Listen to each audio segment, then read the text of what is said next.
minsan di nag-i-start. Minsan umaandar, tapos pag nag-idle ka, hindi na umaandar uli. So ayan, ito na ang naging dahilan. From ECU. Ang problema, may mga naiwan sa loob. Kaya nililinis pa yung umido. Grabe, ang daming nadurog sa loob. So ayan, medyo nilinisan lang natin.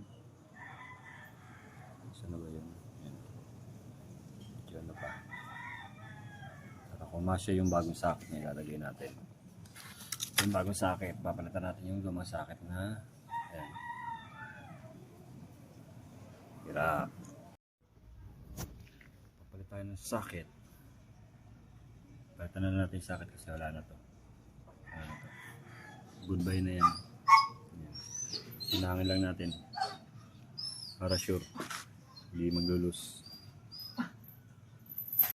Ayan na, moment of truth.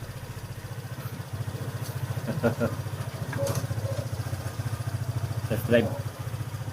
Pati yung idle test mo ulit.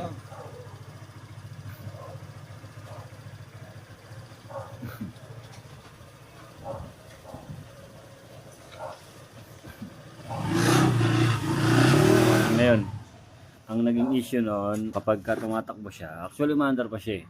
Kaya lang pag tumatakbo siya, ang nangyayari, kapag ka sa traffic, nag-idle siya, biglang hindi na siya nag-i-start. Hindi naman siya yung kapag ka unang start eh, bigla na lang hindi andar. Basta yun yung unang naging ano niya, naging senyales. Pag nag-idle siya, hindi na gumagana yung idle, hindi na siya nag-i-start. Tapos ngayon, nung na-check ko, inconsistent yung voltmeter niya na 14, 14.2, biglang drop ng 13.6. So ayun, hanggang sa hindi na siya mag-start. Ayun na nangyari. Nung chinek na nga natin, ayun, ito na yung sunog. So pinalitan na natin yung socket. Ayun na. Okay na? Good.